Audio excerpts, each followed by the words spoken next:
Hoy estamos en una serie de predicaciones, nuestra tercera serie de predicaciones acerca de las fiestas. Y si usted lo quiere ver en el mapa, va a aparecer aquí en un momento. Y estamos en algo que se llaman las fiestas bíblicas. ¿Cómo se llaman?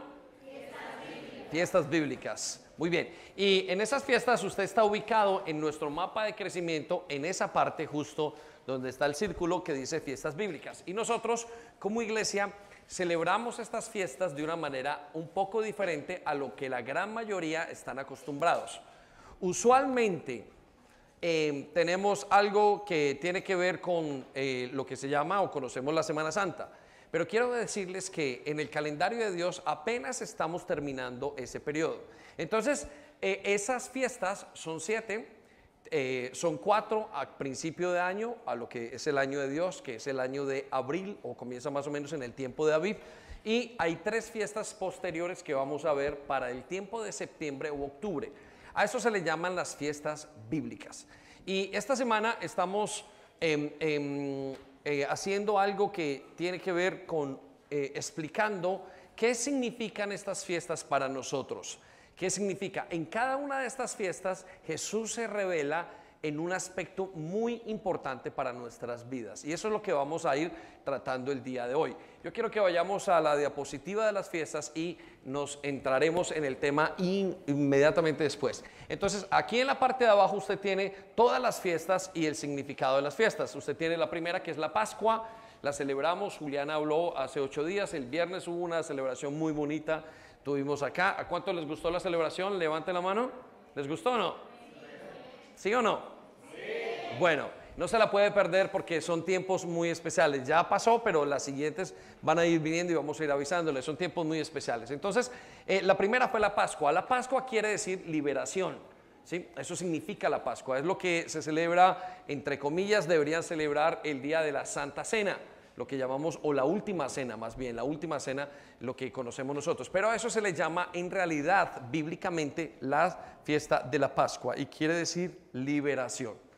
Pero inmediatamente después de esa fiesta, viene otra fiesta que se llama los panes sin levadura. Esta fiesta termina en un momento dado del día, e inmediatamente Dios les dijo a su pueblo que celebraran la fiesta de los panes sin levadura. ¿Cómo se llama? Panes sin levadura. Muy bien. Y después viene la fiesta de las primicias, y eso quiere decir y habla del entierro, de la resurrección de Jesús y la resurrección de los muertos. Luego viene la fiesta de Pentecostés, y que tiene que ver con la venida del Espíritu Santo. Entonces, hemos ido analizando cada una de estas fiestas y qué significa para nosotros. Entonces, hoy vamos a centrarnos en la fiesta de panes sin levadura. La fiesta de panes sin levadura quiere decir, en pocas palabras, cómo Jesús quitó el poder a nuestro pecado. ¿Sí? Cómo Jesús quitó el poder al pecado. Entonces, eso es una lección importante para usted y para mí. Y voy a comenzar entonces diciendo qué significa panes sin levadura. Algunos hemos visto lo que significa en muchos casos el pan que utilizamos para la Santa Cena, y es un pan que es como una galleta. Eso se llama un pan, es la misma harina, solo que no tiene levadura. La diferencia entre ese pan es que el pan con levadura se hincha, se vuelve grande y usted se lo come, y en fin, pero este pan no tiene levadura. La levadura en la palabra de Dios es equivalente a pecado. ¿A qué es equivalente? A pecado. Nosotros vemos un sinnúmero de referencias en la palabra de Dios donde habla de la levadura, diciéndole cuidado con ese pecado, cuidado con la levadura de los religiosos, con la levadura de los saduceos, la levadura de los herodianos. Y Jesús habla de eso y dice que de hecho una de las cosas que hace Satanás es poner levadura en la masa, o sea, en nuestras vidas, y leudarla, contaminarla. Y eso es importante que usted y yo lo sepamos. Es muy, muy importante que usted y yo entendamos qué significa eso. Entonces, en este día nosotros celebramos que Jesús rompió el poder del pecado. Jesús rompió el poder del pecado. Vamos a repetirlo. Jesús. Más fuerte, Jesús rompió el poder del pecado. Entonces vamos a ver qué significa eso. Voy a hablar de 3 cosas importantes. 1, ¿qué es pecado? 2, voy a mencionarle cuál es el problema del pecado. Y 3, las buenas noticias de cómo Jesús quita ese poder del pecado en nosotros. Entonces, si hoy me comienzo a preguntar qué significa pecado, van a haber un sinnúmero de respuestas. Y quizás en la primera línea va a decir, pecado es hacer algo moralmente equivocado. Pregunto por aquí, bueno, pecado es hacer lo que me parece que está mal, hacerlo. Si pregunto por detrás, allá, ¿qué es pecado? Alguno me dirá que pecado es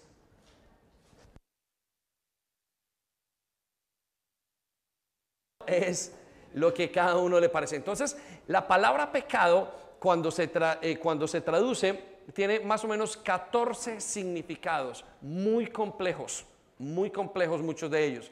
Tal como si uno mira una diana, el que pega en el centro es pegar fuera, es no subir el estándar de Dios. Entonces es bastante complejo.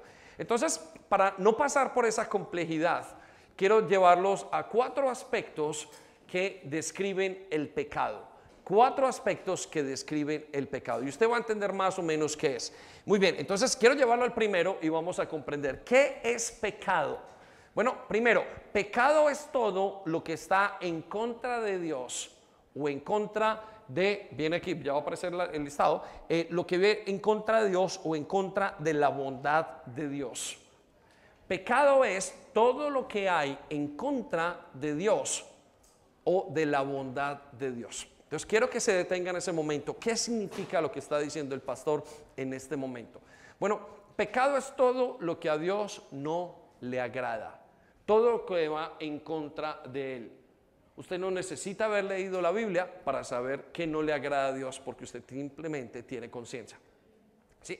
Entonces, pecado es todo lo que va en contra de la voluntad de Dios. En pocas palabras podemos decir que nosotros siempre estamos casi que en contra de la voluntad de Dios. Prácticamente todo lo que usted y yo hacemos va casi en contra de lo que Dios quiere. Y eso es muy triste. ¿Por qué? Porque nuestras vidas son así. Queremos algo y lo queremos a costa de lo que sea, sin importar qué es lo que Dios quiere. Pecado es hacer algo que tiene que ver, es no vivir nuestras vidas conforme a lo que Dios quiere. Es apartarnos de Dios. Entonces, quiero que piensen eso y vaya conmigo a Job capítulo 34, versículo 10. Quiero que piensen esta definición de pecado. Recuerde, pecado es todo lo que está en contra de Dios. Entonces, como decía, usted no necesita ser ni religioso, ni pensar. Solamente tiene que decir, mi regla es que está esto en contra de tu voluntad, es algo que tú no quieres, entonces es pecado.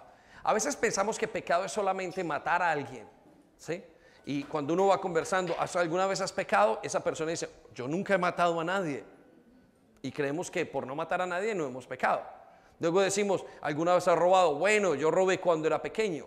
Y tenemos pensado que el pecado es simplemente eso. La Biblia nos habla de 10 mandamientos, pero también encontramos en el Antiguo Testamento 613 mandamientos. Pero en el Nuevo Testamento encontramos los mandamientos de Cristo. Entonces, ¿qué es pecado?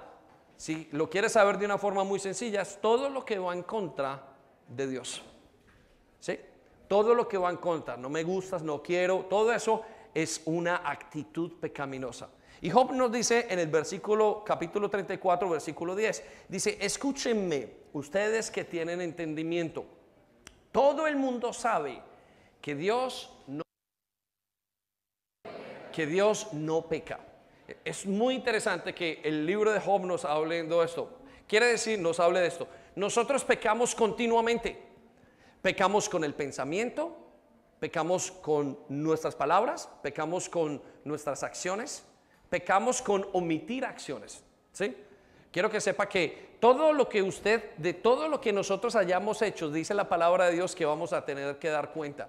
A veces vemos unos pecados más graves que otros.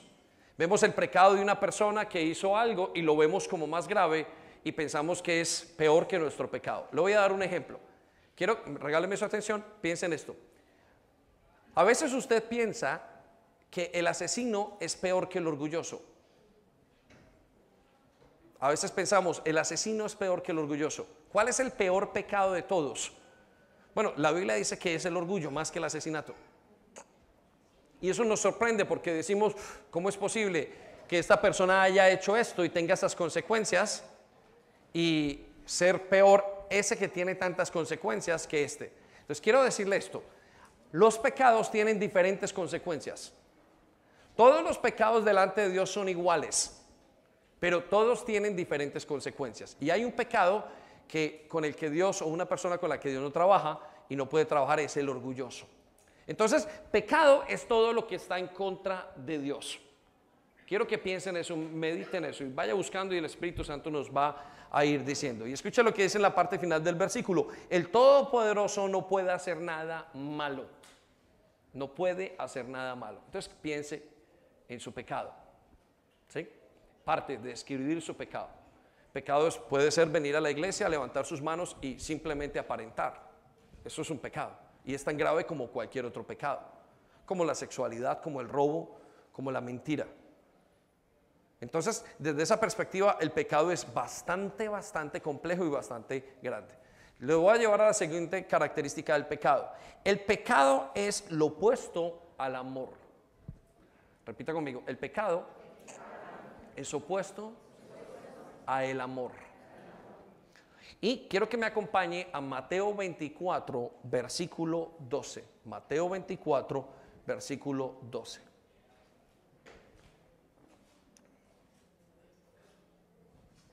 En este caso, Jesús, esta cita viene de Jesús hablando acerca del final de los tiempos. Y Jesús está describiendo cómo va a ser el final de los tiempos. Y quiero que escuche esta descripción del final de los tiempos. Vaya conmigo y mire, él va a decir, mire lo que dice: abundará el pecado por todas partes. ¿Qué dice? Va a abundar el pecado. El pecado va a abundar por todas partes. Y el amor de muchos se enfriará. Repita conmigo, el amor de muchos se enfriará. Lo que quiere decir que entre menos amor hay, más pecado. Entre más amor, menos pecado. ¿Sí? Algunos de nosotros escuchamos en la palabra de Dios que donde abunda la gracia, abunda el amor, donde abunda el pecado, sobreabunda la gracia. ¿Sí? Entonces quiero que piensen esto. El pecado es contrario al amor. Si usted lo pudiera describir de alguna forma u otra, el pecado siempre está contrario a lo que es el amor. Hace lo opuesto a lo que significa el amor para nosotros. De hecho, le voy a contar una cosa. Entre más herido está una persona, entre más peca una persona, es más claro que la persona no tiene amor. No ha experimentado el amor de Dios. Lo repito. Entre más pecamos, más claro es que no experimentamos el amor de Dios. Yo no sé cuál es su nivel de pecado, con qué es lo que usted está tratando. Si está tratando con drogas, con el alcohol, si está tratando con pecados familiares, si está tratando con un pecado de rebeldía, de orgullo, de homosexualidad, si está tratando con un pecado de pornografía, lo que sea. Eso es un indicador, su pecado es un indicador de un faltante de amor. Entonces, ¿por qué pecamos? Porque nos falta amor. De hecho, le voy a decir esto, la solución del pecado es recibir el amor de Jesús. Una persona deja de pecar cuando recibe el amor de Jesús en su vida. Entonces quiero que piensen esto, el pecado es opuesto a el amor. Por eso en el final de los tiempos la característica más general es que el amor de muchos se va a enfriar porque va a abundar la maldad. De hecho, eso es lo que estamos viendo. Usted puede ver que en este momento a alguna persona le falta algo y dice que se encargue él, que se encargue el gobierno, y todos pasamos por un lado y no nos importa, porque cada vez estamos más llenos de pecados y el amor va bajando y va bajando y va bajando. Entonces quiero dejarlo con ese concepto. Hemos visto dos cosas entonces de qué es el pecado. Primero, el pecado es todo lo que está en contra de Dios y su bondad. Segundo, el pecado es lo opuesto al amor. Pero tercero, el pecado nace en el egoísmo suyo, en el mío. El pecado es o nace en mi egoísmo. Entonces quiero que piensen esto en este momento, porque estamos intentando, primero para saber cuáles son las buenas noticias de Jesús, necesitamos saber qué es lo que está pasando en nuestra vida. Necesitamos de hacer un assessment, necesitamos entender como un diagnóstico de lo que está pasando en nuestra vida. Por eso estamos viendo esta enfermedad del ser humano, la que Jesús venció en día como en la fiesta de los panes sin levadura. Entonces, el pecado nace en el egoísmo del ser humano. Quiero que vaya conmigo a Santiago capítulo 3, versículo 16. Mire lo que dice.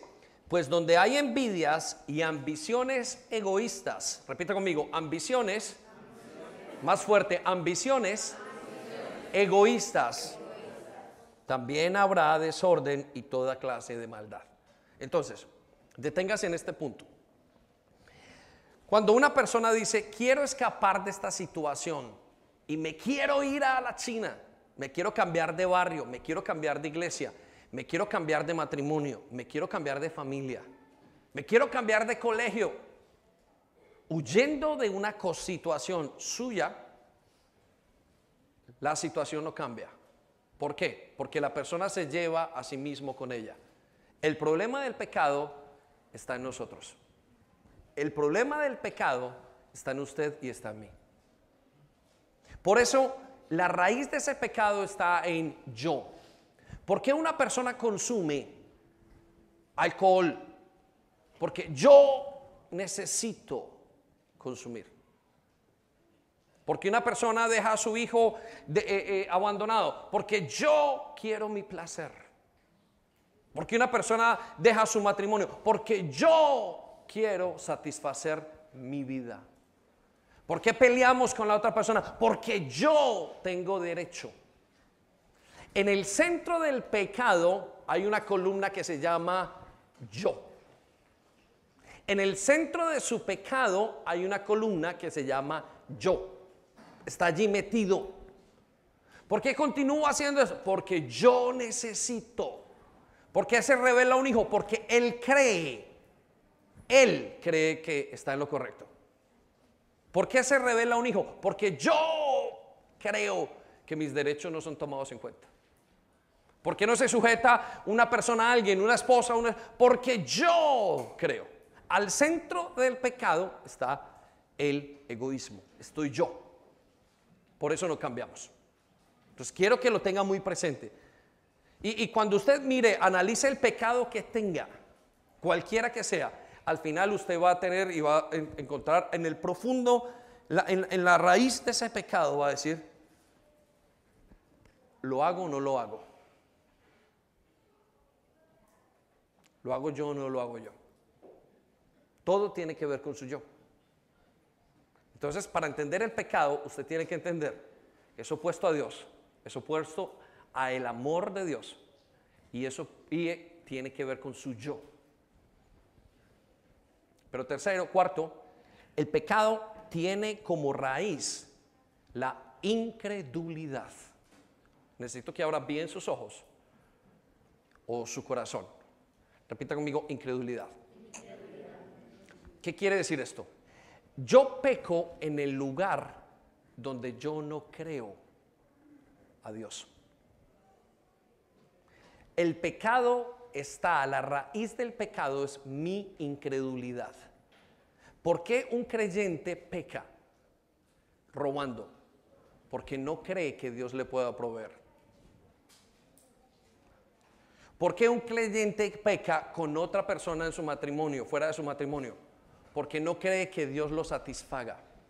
Porque no cree que en la manera de vivir el matrimonio es la respuesta para él.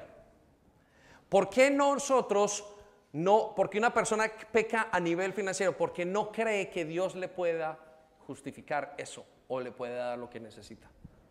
Entonces, la raíz del pecado es incredulidad. Analícelo. En el área donde usted peca es el área donde usted no le cree a Dios. El área donde nosotros pecamos es un área, un punto ciego donde decimos, yo no le creo. Ahora usted me preguntará, pastor, pero yo creo en Jesús. Yo sé que usted cree en Jesús, pero hay áreas donde usted no le cree a Jesús, donde usted y yo no le creemos a Jesús. Y no le creemos porque tenemos miedo, no le creemos porque creemos que vamos a fallar. No le creemos, por alguna razón no creemos, y en el momento en que le creemos dejamos de pecar. Cuando un joven piensa y deja todo aquello que sea la inmundicia a nivel sexual, cuando él piensa y dice, Señor, yo creo que tú me vas a satisfacer mis necesidades y que estoy completamente en ti. Entonces quiero llevarlo a un versículo que Jesús nos dice, unas palabras dichas en Juan 16, versículo 9. Y escuche lo que dice: el pecado del mundo consiste en que el mundo se niega a creer. El pecado consiste en que yo me niego a creer en Jesús. ¿En qué consiste su pecado? En que usted se niega a creer que Jesús puede hacerlo en esa vida, en esa área. Por eso cuando somos conscientes de lo que Jesús hace en nuestra vida, somos liberados del pecado. Cogemos una fuerza y nos levantamos y comienzan a cambiar todas las situaciones. Pastor, yo peleo continuamente con mi esposo y yo no puedo andar. Hasta que usted cree, esto fue lo que dijo el Señor, y la persona dice, lo creo, y comienza a vivirlo, se acabaron las peleas. Dejó de pecar. El hijo deja de pecar en rebeldía contra sus padres hasta que cree el papel que Dios le dio a sus padres. Es que Dios me los dio para que me cuidaran a mí y me protegieran. Se acabaron todas las peleas. Usted comienza a obedecer. El adicto a las drogas deja de pelear con las drogas y gana la batalla de ese pecado cuando digo, Señor, tu gozo es suficiente para mí. Lo mismo el adicto al alcohol, lo mismo el adicto a cualquier cosa, a la misma comida. Cuando la persona dice, Señor, tú me eres suficiente, deja de luchar con su pecado. ¿Sí? Y muchas veces es de la noche a la mañana. No necesitó una temporada de psicólogos, no necesitó una temporada de autodisciplina. Lo único que dijo, Señor, tú me eres suficiente. ¿Qué hago fumando? No entiendo. Señor, me das más alegría tú. ¿Saben? Hay muchos que hacen una cosa parecida cuando consiguen, por ejemplo, una novia. Mira, si vas a fumar, no, y el tipo lo deja inmediatamente. ¿Por qué? Porque se siente lleno. Ahora, eso lo hacen con una novia en un solo aspecto, o un novio, o con el amor, o con ciertas cosas. Pero cuando es con todo, en toda la vida, el pecado se quita al ser pleno en Jesús. De hecho, les voy a mostrar un cuadro rápidamente y les voy a intentar quizás enseñar esta parte para que la podamos entender. Cada vez que yo siento miedo, lo que estoy demostrando, lo que muestro es que no creo las promesas de Dios. Piénsalo. Cada vez que usted dice, no puedo, no puedo, es que usted no cree en las promesas de Dios. Es incredulidad. Pero cuando usted cree la palabra, digo, no, todo lo puedo en Cristo. Cuando usted dice, no teman, sigan adelante, usted se llena de una fuerza. ¿Por qué se llena de fuerza? Porque usted creyó en eso. Entonces usted deja de pecar inmediatamente. Entonces dejar de pecar es igual a fe. Cuando usted es impaciente, lo que usted demuestra o lo que usted muestra es que usted no le cree a Dios en el tiempo. Piénselo. Cuando usted es impaciente, lo que usted está demostrando en su mente es que no creo que tu tiempo sea correcto, tiene que ser ya. Cuando usted se resiente, cuando se amarga, no cree en la sabiduría de Dios. Cuando está cargado por la culpa, es que no cree en el perdón de Dios. Piensa en esto, usted hoy hace una falta, y con eso no estoy quitando las consecuencias, pero hace una falta, y usted dice, bueno, pide perdón, y el Señor ya lo perdonó inmediatamente. Pero hay gente que sigue, continuamos pidiendo perdón por épocas, por años enteros, y traemos una carga sobre nuestros hombros. Digo, bueno, es que nos mata la culpa, y eso quiere decir una sola cosa, que no creemos que Dios nos haya perdonado. Entonces, pecado es igual a incredulidad. Le voy a decir una cosa, y voy a ser muy honesto, iglesia. En aquellas cosas que usted no practica en la vida cristiana, usted no las cree. ¿Saben? Yo no me pongo cremas de aguacates en la cara, porque no creo en la crema de aguacate. ¿Seguro? ¿Sí? Pero tomo mucho té, porque creo en el beneficio del té, sea bueno o malo. Lo que usted no practique en la vida cristiana, usted no lo cree. Hay gente que dice, no, yo creo que el Señor es el Señor de mi vida financiera. Si usted no practica su vida financiera cristiana, usted no cree, no se mienta. ¿Sabe cuál es la persona que más mentimos? Nosotros mismos. la persona a la cual más le mentimos es a nosotros mismos. ¿Cuál es el peligro? Que terminamos creyendo nuestras mentiras. Entonces, donde usted no cree en Dios, usted peca. Le pasó a Abraham. Dios le dijo a Abraham que saliera de la tierra donde estaba y le invitó o le permitió que pasara por Egipto. Y le dijo: Abraham, tranquilo, yo voy contigo. Voy a pasar por ese momento en Egipto, no te preocupes, soy tu Dios todopoderoso, estoy contigo, el Shaddai, toda la situación. Y él pasó, y cuando vio a la guardia y cuando vio al gobierno, todo lo que pasaba en Egipto, él dijo: no, yo no creo, no, esto es imposible. ¿Y sabe qué hizo? Mintió. Tuvo que tapar. Y esa señora es mi hermana, Sara. Y tapó a la señora y cometió el pecado. Luego pasan unas consecuencias. Entonces, no le creyó a Dios en ese aspecto, por consiguiente pecó. Pero si le hubiera creído, como le creyó en lo demás, cuando hizo a su hijo, cuando iba a sacrificar a su hijo, lo creyó. No pecó, le agradó a Dios. Amén.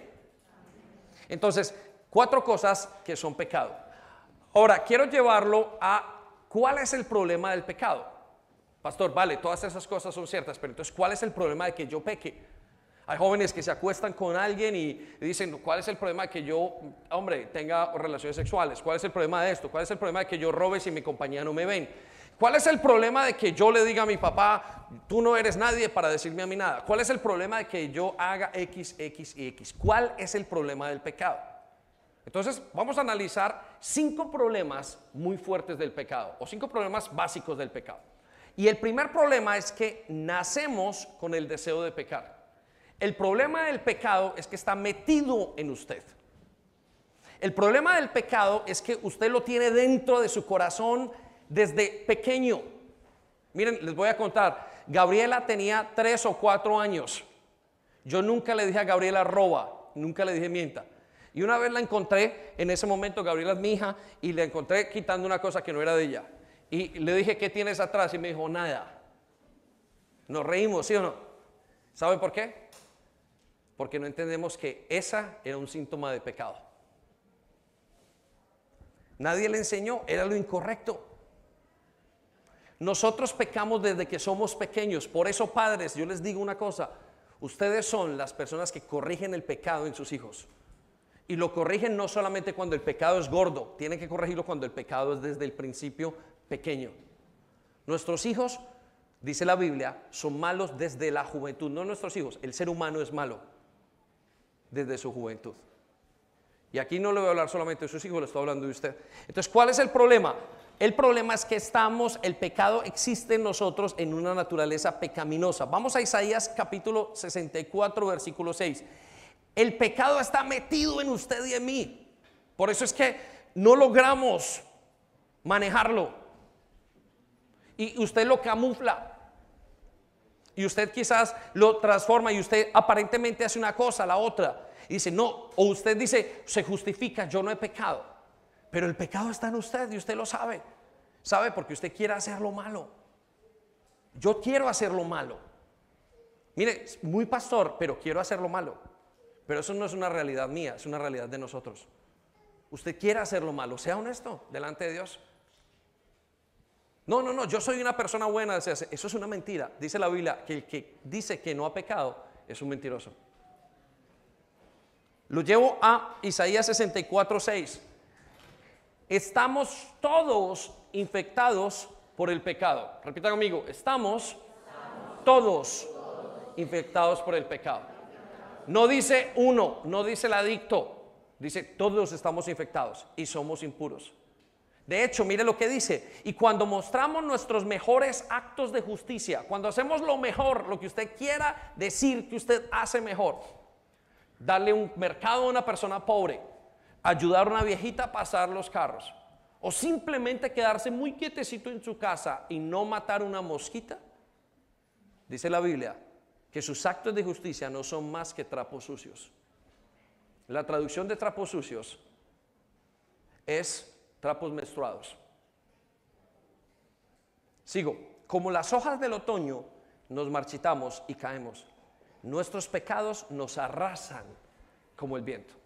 Usted no puede detener su pecado. Y ese es el problema más grande. Usted es esclavo del pecado. Vamos a Romanos capítulo 7, versículo 14. Y esta es la descripción de Pablo acerca del pecado. Pablo, uno de los más grandes cristianos que ha habido, dice así: por lo tanto, escuche, y esto es una descripción no de Pablo, es una descripción nuestra. Por lo tanto, el problema no es con la ley, porque la ley es buena y espiritual. Miren, no matar, ¿es bueno o malo? No matar, ¿es bueno o malo? Bueno. No robar, ¿es bueno o malo? No, repito, no los veo seguros. No robar, ¿es bueno o es malo? No codiciar las cosas del prójimo, ¿bueno o malo? No mentir, ¿bueno o malo? Todo es bueno. La ley es buena, pero mire lo que dice. La ley es buena. Entonces el problema no es con la ley, porque es buena y además es espiritual, la dio Dios. Escuche conmigo, venga, quédeseme acá, mírenme acá. Dice, el problema está en mí. ¿En quién está el problema? En mí está el problema, porque soy demasiado humano, esclavo al pecado. ¿Esclavo a qué? Al pecado. Versículo 15. Realmente no me entiendo a mí mismo. Miren, a veces no le ha pasado que usted no quiera hacer algo y usted dice, ¡ah, qué rabia! Especialmente aquellos que ya comenzaron a caminar con Jesús. Porque antes de que usted quiera comenzar a caminar con Jesús, usted se sentía bien. Usted hacía lo que hacía y no le importaba. Yo recuerdo engañar, yo recuerdo mis pecados en todos los niveles. No me importaba, me parecía correcto. De hecho, lo hacíamos y nos reíamos. Íbamos y hacíamos una cosa y la otra y no importaba lo que hiciéramos, decíamos, wow, lo estamos haciendo bien. Tener dos novias era bien, hacer una cosa era bien, robar era bien, todas las cosas parecían bien. Pero hasta que conocimos a Jesús, de repente decimos, algo no está bien. ¿Y qué es lo que estoy haciendo? Un momento. ¿Por qué? Porque hay una ley en su corazón. Cuando usted conoce a Jesús, que se levanta. Por eso dice el versículo 15, realmente no me entiendo a mí mismo, porque quiero hacer lo que es correcto, pero no lo hago. En cambio, hago lo que odio. Miren, les voy a decir una cosa. ¿Cuántos de ustedes, les voy a hacer una pregunta, cuántos de los que están aquí en este momento, adictos a la droga, en una clase de adicción, están felices consumiendo droga? ¿Cuántos los que son adictos a la pornografía están adictos, felices? Uy, estoy feliz. ¿Cuántos los que tienen problemas en su hogar todos los días dicen, estoy feliz en el problema de mi hogar, me encanta tener? Wow, hoy el mejor de mis días, peleé con mi esposa, le tiré un vaso y ella me mandó a la porra. Hoy nos dijimos que nos íbamos a divorciar. ¡Qué bien! ¿Cuántos? ¿Cuántos de ustedes no se levantan después de pecar deprimidos? ¿Cuántas personas están aquí que después de que cometen un pecado o una situación con su esposo o con su esposa, dicen, no puede ser lo que me está pasando? Les voy a decir, creo que ninguno. ¿Por qué? Porque terminamos haciendo lo que odiamos. Ahora el versículo 17 dice, entonces no soy yo el que lo hace, el que hace lo que está mal, sino el pecado que vive en mí. Versículo 23, pero hay otro poder dentro de mí que está en guerra con mi mente. Repita conmigo, guerra. Usted y yo vivimos en una guerra constante. No quiero hacerlo, no quiero defraudar al Señor, no quiero hacerlo por Él, por mi esposa, por esto. Entonces el problema más grande es que el pecado está metido en lo más profundo de mi corazón. Y hay algunos teólogos que dicen que el pecado está en la sangre. Ese poder me esclaviza al pecado que todavía está dentro de mí. Entonces, el primer problema es que usted y yo hemos nacido para pecar. Hemos nacido con el deseo continuo de pecar. El segundo problema es que el pecado crea una barrera entre usted y Dios. Vaya conmigo a Isaías 59:2. Dice así, pero las maldades de ustedes se han convertido en barreras entre ustedes y Dios. Las maldades que hemos hecho se han convertido en una barrera entre Dios y nosotros. Mire, le voy a contar una cosa. A pesar de que usted y yo nacimos con deseo de pecar, quiero que sepa esto: usted no está satisfecho pecando. La persona que está lidiando con homosexualidad no está satisfecha. Se siente mal. Siente una guerra continua. No importa que le digan, no importa si se cambió, no importa si fue a través de una cirugía, no importa en lo que esté, no importa si consiguió pareja, no importa si se alejó de Dios, siempre va a estar en un conflicto y va a sentir que está alejado de Dios. Ahora quiero decirle esto, escúcheme acá. El problema no está con Dios. El problema es que la barrera la experimento yo. Por eso es que cuando usted peca, cuando usted y yo pecamos, hay una cosa que nos pasa: sentimos que Dios ya no nos ama. Ahora, el problema no es con Dios, porque Dios dio a Jesús. Dios dice: yo ya te puedo ver, yo ya te puedo abrazar, yo te quiero. El problema, ¿sabe con quién es? Con usted y conmigo. ¿Por qué? Porque nosotros no estamos diseñados para pecar. Mire, si estuviéramos diseñados para pecar, no tendríamos centros de rehabilitación. Si estuviéramos diseñados para pecar, no tendríamos problemas mentales y morales. No tendríamos problemas emocionales. ¿Sabe? Una separación, ¿sabe qué trae? La inestabilidad de los hijos. Si pecar estuviera bien para nosotros, nosotros podíamos comer chocolates todo el santo día y no tener diabetes. Usted podría beber todo el alcohol que quisiera. Usted se podría beber y no tuviera que manejar dinero. Si el problema del pecado no fuera grave y nosotros hubiéramos sido diseñados para pecar, la vida hubiera sido aparentemente diferente. No nos estaríamos cortando. ¿Por qué se corta un joven después de estar en una depresión? Porque está en pecado, por el pecado en una situación de su vida. No voy a hablar del pecado necesariamente de ese joven, aunque tiene una responsabilidad, pero puede ser el pecado después de un abuso. Entonces, el pecado crea una barrera entre usted y Dios. Y ese es el segundo problema. Pero el tercer problema es que cada vez que pecamos, algo se muere dentro de usted y de mí. Algo se muere en nosotros. Deténgase a pensar. Cada vez que usted peca, algo se muere en su vida.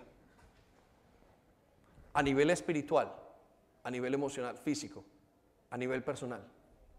Le voy a leer lo que dice Santiago, capítulo 1, versículo 15. Mire lo que dice. Y este es el proceso del pecado. De estos malos deseos nace el pecado. ¿De dónde nace el pecado? De un mal deseo, de su sentimiento. Quiero darme placer. Hoy me voy a echar una cana al aire. Hoy quiero hacer esto. Siento el yo. Yo quiero hacer esto. ¿Por qué no un poquito de droga? ¿Por qué no fumar? ¿Por qué no hacer esto? ¿Por qué no un poco de pornografía? Yo quiero hacer esto, quiero satisfacerme. Eso le da, dice, de esos malos deseos nace el pecado. Escuche lo que dice, siga conmigo, iglesia. Y del pecado, cuando llega a su completo desarrollo, nace la muerte. Repita conmigo, nace la muerte. El pecado siempre tiene muerte. Ahora, ¿qué es lo que muere en lo espiritual? Muere su deseo por buscar a Dios. Después de que usted peca, ¿sabe qué siente? No quiero buscarlo. Dios no me va a escuchar. A mí me ha pasado. Yo no soy digno. ¿Cómo me acerco a Jesús ahora? Ya es la segunda vez, tercera vez que peco, quinta vez. Cuando usted peca, siente muerte espiritual. Siente que Dios se aleja. Usted va y le da vueltas al mismo tema y dice, no. Pierde su seguridad de que Dios lo ama. Pierde su fe.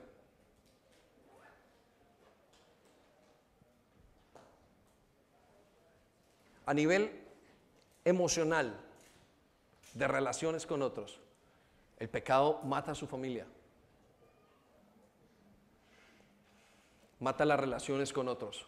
Después de una buena pelea, una pelea muy grande, hay separaciones de amigos. Después de que usted quiso ir por su deseo personal de tener dinero, hay separación familiar después de partir la herencia. Hay odio. Cuando usted deja el resentimiento, el pecado del resentimiento, usted no quiere volver a ver a sus padres, no quiere volver a perdonar. Hay muerte en su corazón.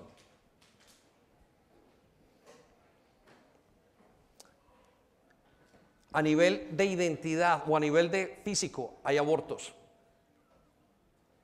Tuvimos relaciones, hoy queremos abortar. Hay muerte. Al día siguiente hay depresión. ¿Por qué lo hice? ¿Por qué maté a ese hijo? Hay deseos de suicidarse. Porque soy yo. Y la vida no es buena conmigo. Algo muere cuando hay pecado. Hay accidentes, hay borracheras. Miren, hay tatuajes. El tatuaje es inconformidad conmigo mismo. Tengo que ser diferente en mi vida. A nivel de identidad, se muere mi confianza en mí mismo. Después de que usted peca, dice, ya no puedo ni creer en mí mismo. No sé cómo hacerlo, no sé, ya no, me metí en esto y, algo me pasa. Su sexualidad muere. A nivel personal, se corrompe. Hay una crisis de identidad, soy hombre, soy mujer. ¿Por qué termino? ¿Por qué me usan? Pierde su dignidad. Cuando hay pecado, la dignidad se pierde. ¿Quién soy yo como persona? Algo muere. Algo siempre muere. Pierde su credibilidad. Pierde su autoestima. Algo muere cuando el pecado está. Y es el tercer problema del pecado. Quiero que piense en su vida. ¿Qué ha muerto a partir de que usted comenzó una relación, su vida con Dios, su relación con Él? Conozco personas que dañaron la relación con la autoridad porque creyeron, algo se murió en ellos. Un contacto, había una fuerza tan grande y tuvieron que esconderse. ¿Sabe que el pecado de Adán y Eva los llevó a esconderse? Si usted se está escondiendo hoy de Dios, quiero decirle que es su pecado. Luche, no se deje engañar. Porque usted podrá engañarse a usted mismo. Pero déjeme, lo llevo al cuarto punto para explicarle esto. El pecado, el cuarto problema del pecado, es que siempre nos va a alcanzar. No importa si usted pecó en privado. Iglesia, escúcheme en esto. No importa si usted pecó en privado. Hoy, su pecado aquí en la tierra, aunque nadie lo haya visto, aunque usted le haya robado a lo que sea, es un escándalo en el cielo. Vaya conmigo a Números capítulo 32, versículo 23.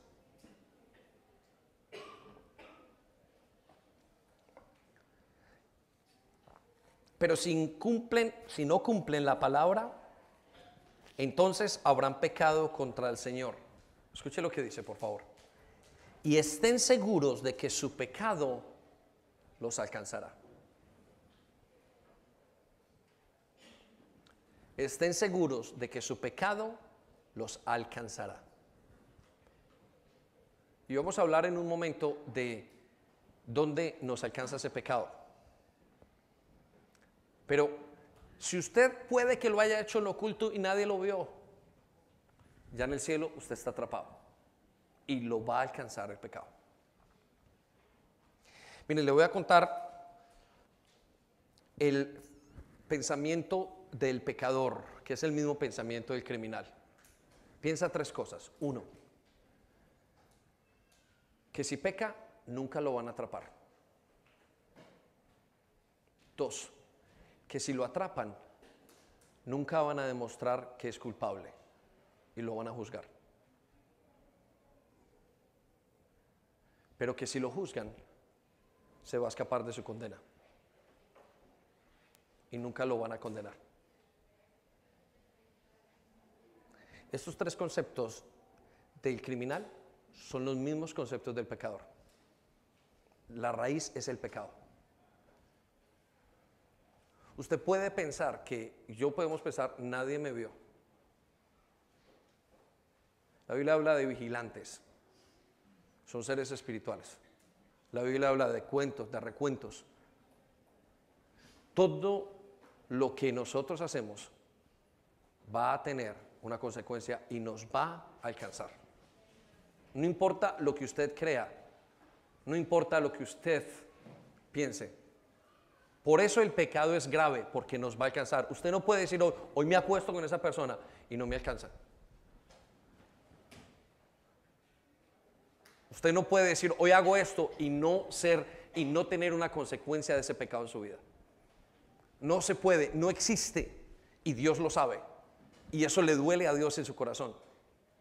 ¿Por qué le duele en su corazón? Porque sabe que nos va a afectar. A Dios le duele como le duele a un padre que su hijo haga algo malo. Le duele porque le va a doler. Y sabe que tarde que temprano algo lo va a alcanzar. Entonces, el cuarto problema del pecado es que siempre nos va a alcanzar. Pero el quinto problema del pecado es que tiene consecuencias a largo plazo. Repita conmigo, a largo plazo. Y es una de las cosas más tristes para Dios. Le voy a contar esto. Se dice que el alcohol se demora, no sé si estoy bien, alguien me pueda corregir, 20 días en salir del cuerpo. ¿Sí? No sé si alguien sabe otra cosa. 20 días. ¿Cuántos días? 20. En salir del cuerpo.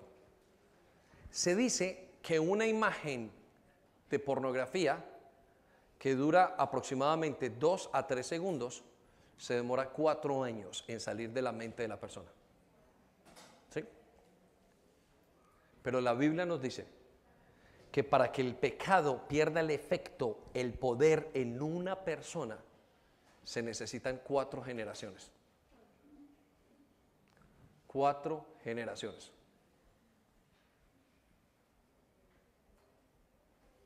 Su pecado tiene un efecto hasta 4 generaciones.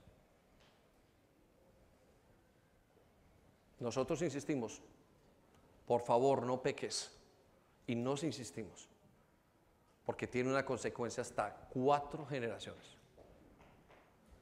La Biblia nos dice que Abraham salió y su pecado de mentir lo recibió su hijo más adelante. Y luego lo recibió su otro hijo, su nieto, y luego sus bisnietos. Deténgase a pensar en esto. Su pecado tendrá libertad solamente hasta 4 generaciones.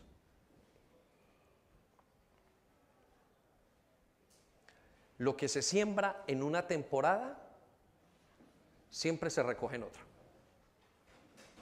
Lo que usted siembra en primavera, se cosecha en verano. Usted puede decir, joven, hoy que me mira, mi vida pecaminosa, yo la puedo vivir como me dé la gana. Quiero que sepa que cuando llega a los 30 y usted abra sus ojos, entonces va a recoger lo que sembró. Pero usted va a llegar a un momento de su vida, 50, no tengo nada, va a recoger lo que sembró. Pero más adelante, a la siguiente generación, aunque usted no los conozca, van a recoger lo que sembramos. Es infalible este proceso. El pecado siempre va a llegar a la siguiente generación, 4 generaciones. Ahora, ¿cuál es el problema? Y yo les indico cuál es el problema. Si yo peco, son 4 generaciones. Cuando ese pecado llegue a Gabriela, que es mi hija, ella va a pecar y esa siguiente generación son otras 4 generaciones. Los hijos de ella van a pecar, otras 4 generaciones. Y así pecamos y multiplicamos el pecado y la maldad de nuestros padres sobre nuestros hijos 4 y 4 y 4 y 4 y 4 generaciones. Vamos a Gálatas capítulo 6, versículo 7. No se dejen engañar. Nadie puede burlarse de la justicia de Dios. ¿De la qué? De la justicia de Dios. Nadie. Aunque usted crea y diga, y aunque usted diga, mire, yo me tiro, yo hago lo que sea, usted se tira y dice, voy, es como la gravedad, usted se tira de un edificio y dice, yo hoy voy a burlar. Usted piensa en los primeros segundos que va bajando en un edificio de esos de Arabia Saudita, usted se tira, creo que es Arabia Saudita o de esos países, se tira y eso tiene pisos y pisos, 80 pisos, y usted va bajando y todavía no se golpea. Siga bajando, siga bajando, siga bajando, siga bajando. Usted va a llegar a un momento donde se va a deshacer. Porque es la justicia, es una ley espiritual. Piense lo que usted está haciendo ahora, porque Dios le llamará a cuentas. Entonces, el pecado tiene hasta 4 generaciones en salir de la vida de una persona.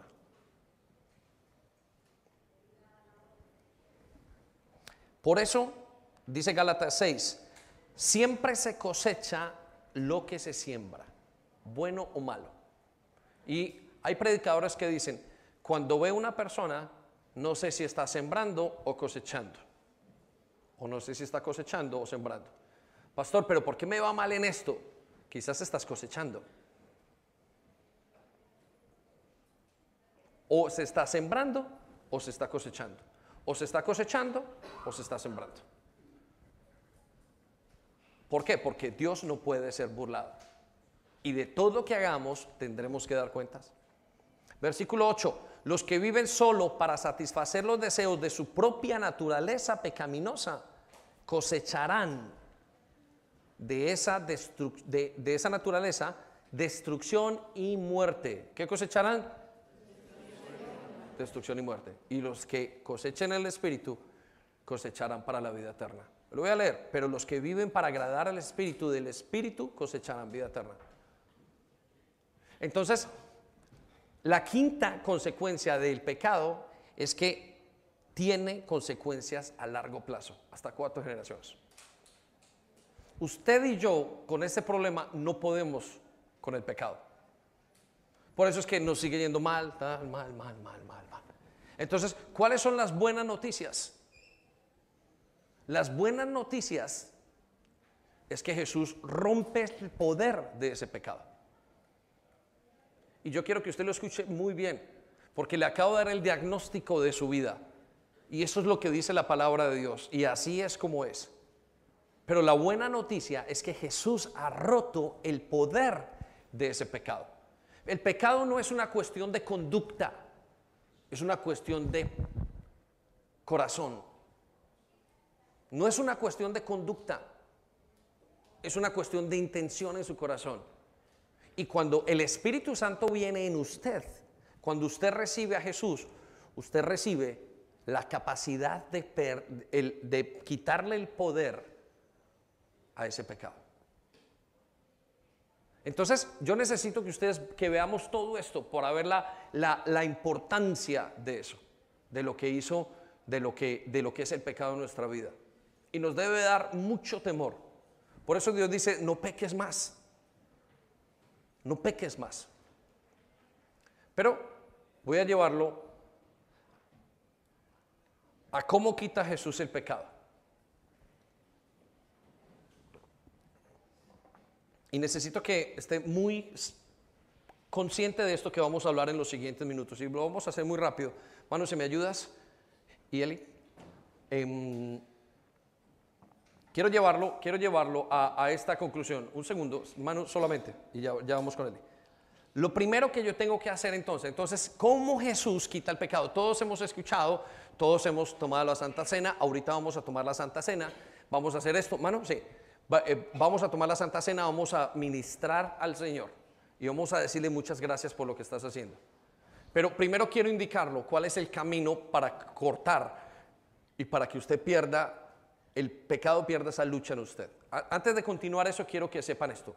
Jesús no vino para arreglar el problema de global de clima. El climate change. Piensa en esto. Jesús no vino a acabar con la pobreza. Quiero que lo piense. Necesito que usted en su corazón entienda este concepto. Jesús no vino a acabar con la contaminación de la tierra, aunque haya ONGs que lo hagan. Jesús no vino para darnos mejores frutos. Quiero que entienda esto, para traer una paz social. Jesús murió para su pecado. Y la Biblia es muy clara acerca de esto. La Biblia nos dice: Jesús murió para que los pobres salieran de deudas, aunque saldrán de deudas. Pero Él dice: morí en la cruz del Calvario por el pecado. Entonces, con esto en mente, quiero decirle esto: todo lo que pasa en este momento, en la raíz está el pecado. Pastor, ¿por qué me abusaron? Por el pecado. Pastor, ¿por qué el cáncer? Por el pecado.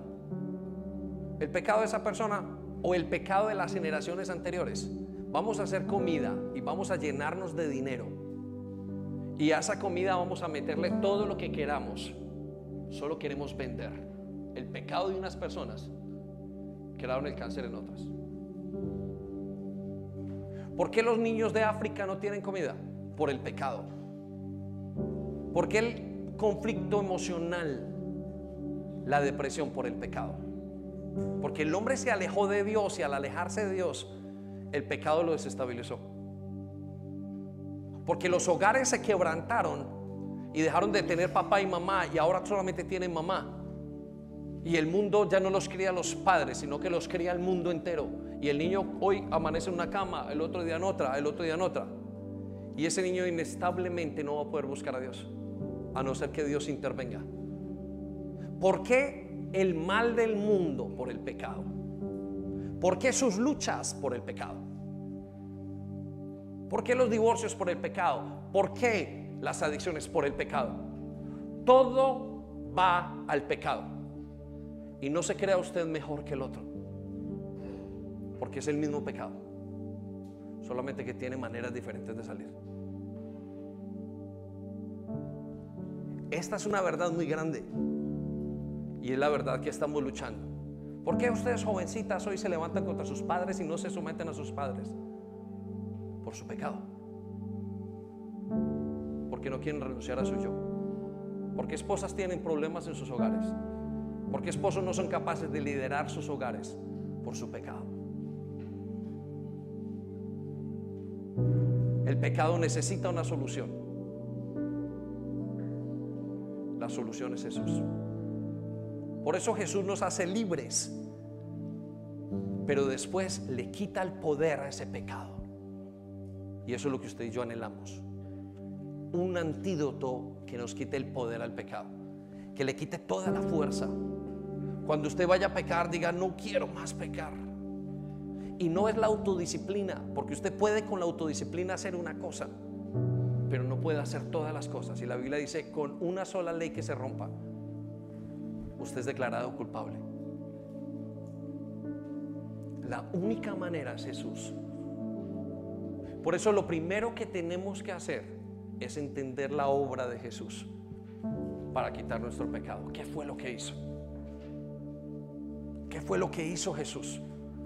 La iglesia enseña qué fue lo que hizo Jesús, pero nuestras mentes pequeñas no quieren detenerse y entender qué fue lo que hizo.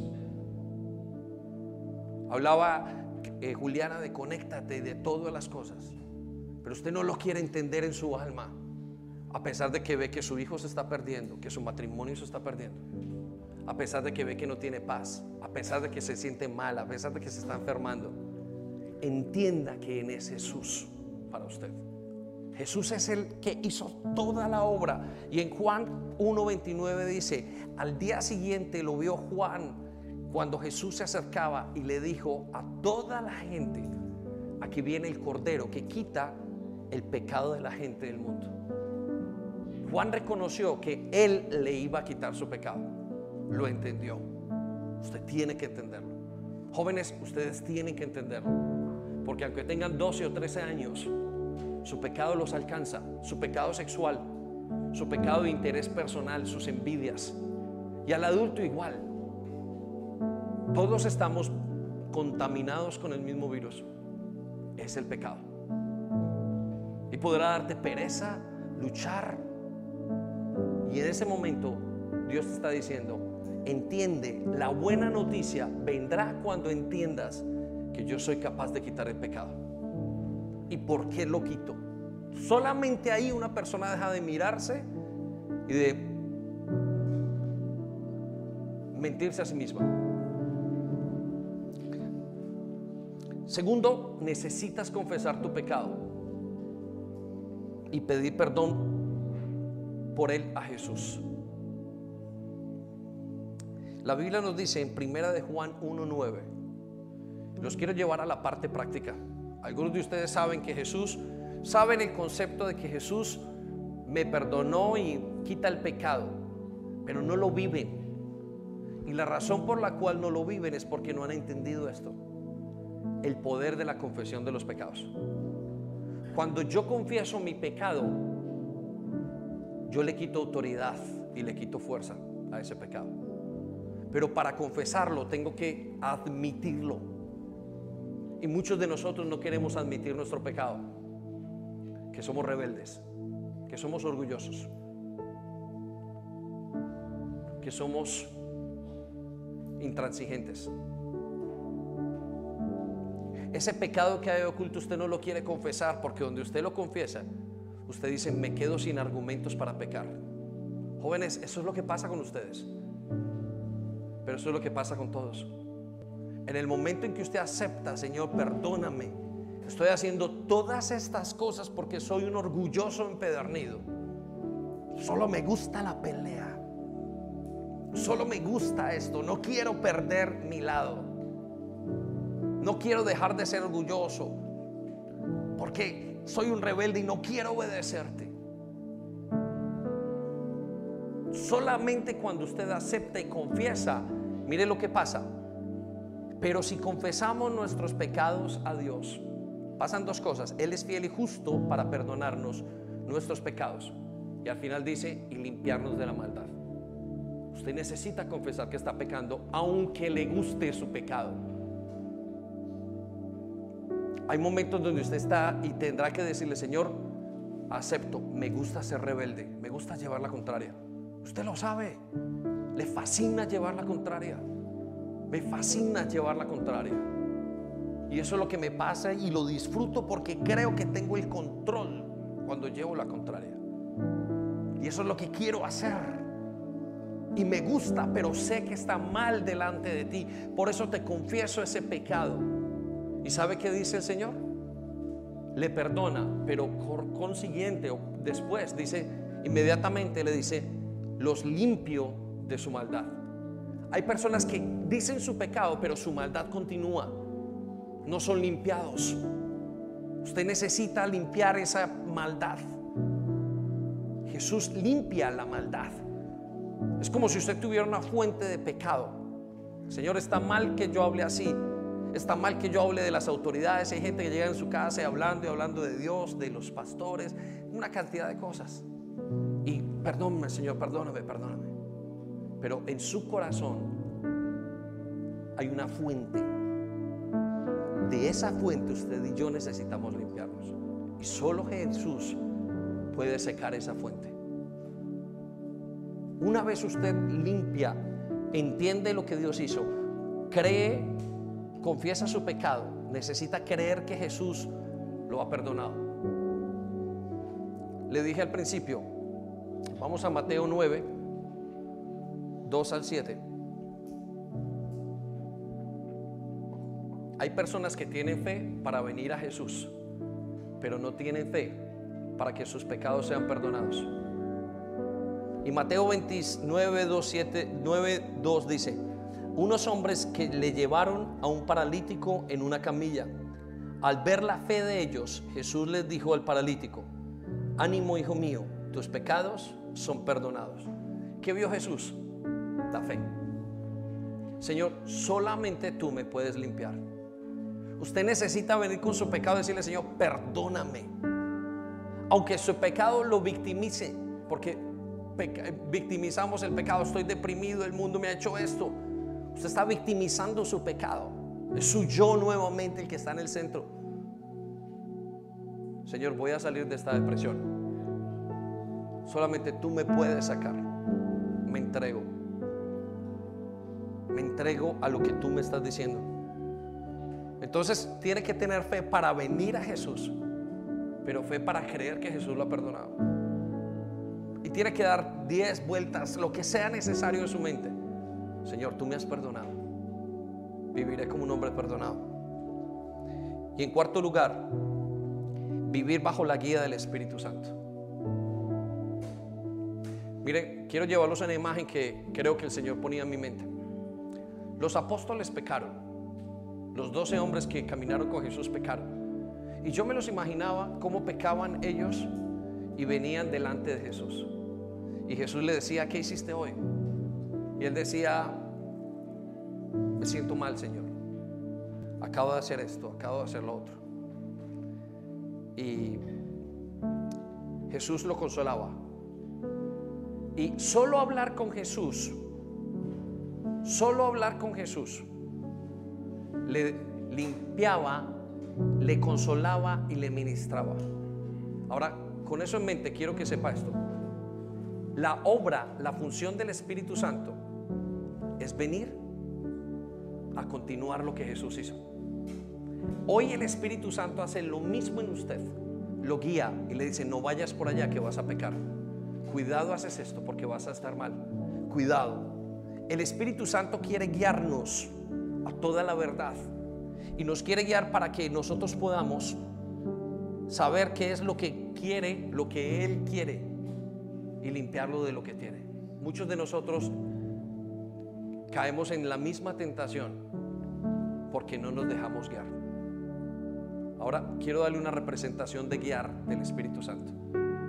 La guianza del Espíritu Santo se tiene que querer como cuando usted le hunde en su cabeza en una tina de agua, y después de que le deja en su cabeza 1 minuto, 2 minutos, 3 minutos, 4 minutos, 5 minutos, usted sale: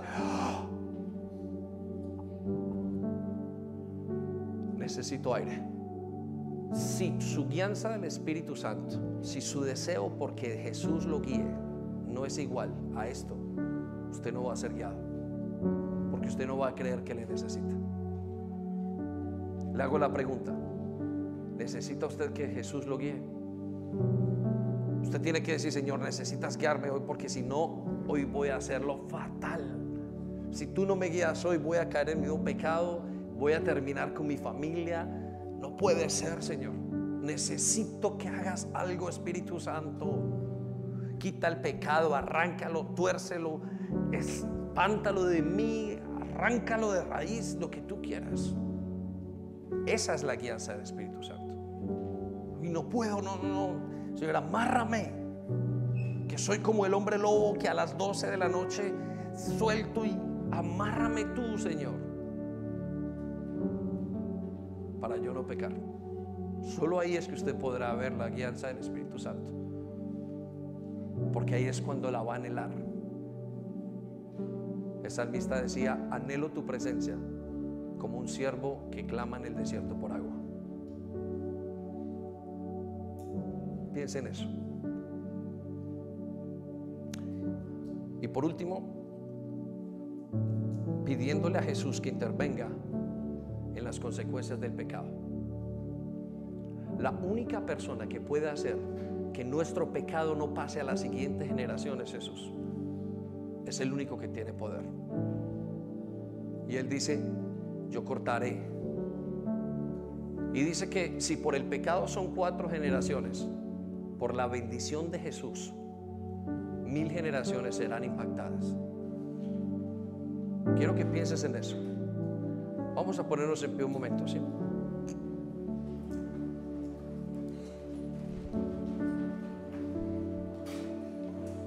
Hay pecados que no vamos a poder solucionar Por ejemplo, el pecado de tener un hijo fuera del matrimonio, Jesús lo va a limpiar, lo va a perdonar, pero ese hijo no lo va a matar. Usted tendrá que vivir en la consecuencia de un pecado, un récord criminal, una situación en su vida, una separación en mal tiempo. Pero quiero que sepa que aún en ese momento, si usted permite que Jesús entre en su vida, Él está dispuesto a intervenir en su pecado. Y así lo hayamos hecho re mal, Él dice: estoy dispuesto a ayudarte. Y nos lo dice en Romanos 8:28, diciendo estas palabras: y sabemos que a los que aman, ¿a los que qué? Entonces aprenda a amar a Jesús. A los que aman a Jesús, a Dios, todas las cosas les van a ayudar a bien. Dos cosas: renunciemos al pecado y permita que Jesús intervenga en este momento. Usted está en una de las dos. Quizás es la primera vez que usted escucha el mensaje, las buenas noticias que hoy le estamos compartiendo. Recíbalas, atesórelas, quiéralas. Dígale: Señor, lo necesito. No tenga temor, no tenga vergüenza. La vergüenza es algo espiritual para que usted no confiese su pecado. La vergüenza es un demonio que viene a frenarnos para que usted no diga, no abra sus labios, porque abriendo sus labios su pecado va a perder todo poder.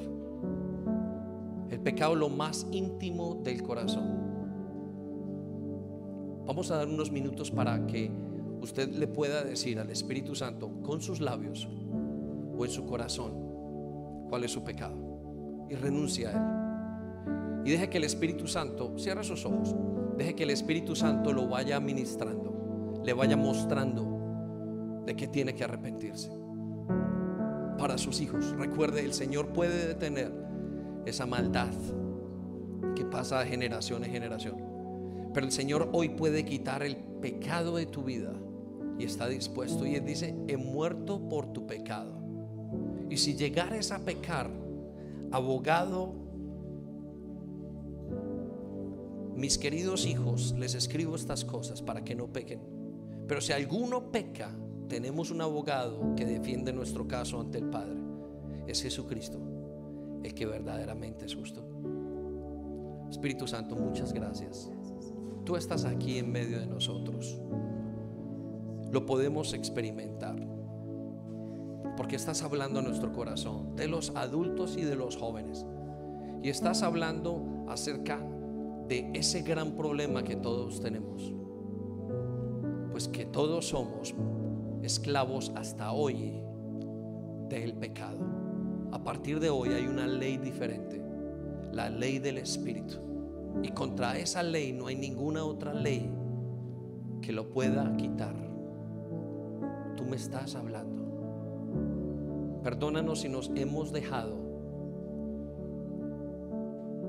esclavizar de nuestro pecado y lo traemos delante de ti. Lo hablamos, y aún el que no pueda hablarlo lo debe de pensar. Dentro de la mente le dice: Señor, acá estoy, te pido perdón. Perdóname por lo que he hecho. Quita mi culpabilidad. Solamente tú puedes hacer esto. Gracias por quitar la barrera de que hay hoy entre tú y yo. Esta barrera la causé yo, no tú. Tú abriste el camino y yo estoy tratando de cerrarlo con mi pecado. Pero hoy te digo: nunca más volveré. No quiero jamás volver a cerrar la barrera, el camino que tengo hacia ti. Perdóname si algo ha muerto en mi vida. Yo te pido que vuelva a florecer.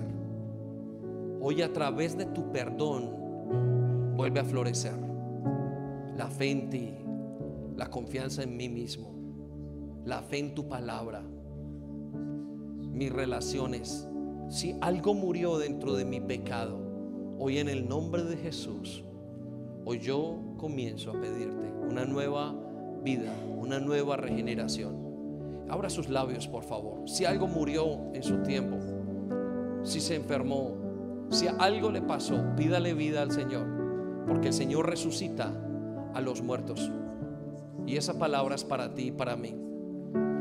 Si el pecado me está alcanzando, en el nombre de Jesús te pido perdón y me pongo de acuerdo con el adversario para decir: mis pecados han sido perdonados por Jesús, porque yo me puse bajo esa nueva ley que me dice que puedo entregar mi pecado a Jesús y Él me limpia y ya no soy culpable más.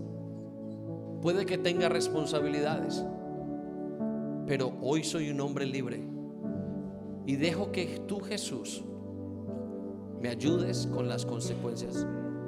Pero por último, te pido perdón si hay consecuencias a largo plazo.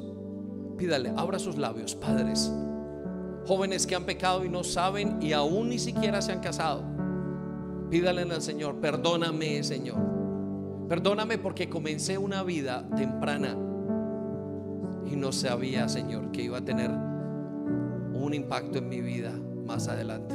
Perdóname, Señor, si hice lo que no debía hacerlo. Y el adulto le dice: perdóname porque sé que mi pecado ha caminado en la siguiente generación. Permite que mis hijos sean diferentes. Permite que mis hijos sean felices, puedan caminar contigo y sin pecado. Permite que mis nietos, en el nombre de Jesús, Señor, hoy nuevamente trae perdón a mi vida, a mi casa, a mis generaciones, a mi corazón, Señor. Trae perdón en el nombre de Jesús. Nos arrepentimos. Límpianos de todo pecado. Límpianos de todo pecado, Señor, en el nombre de Jesús. Límpianos, Señor. Limpia nuestras vidas. Confesamos nuestro pecado. Somos libres de la consecuencia, Señor, en el nombre de Jesús. Y aunque ya te hayamos recibido hace muchos años, nos hemos dejado ensuciar nuestras mentes. Nuestros pies se han ensuciado y hoy volvemos a pedirte perdón en el nombre de Jesús. Limpia, Señor, y trae bendición a mi hogar. Gracias por las buenas nuevas.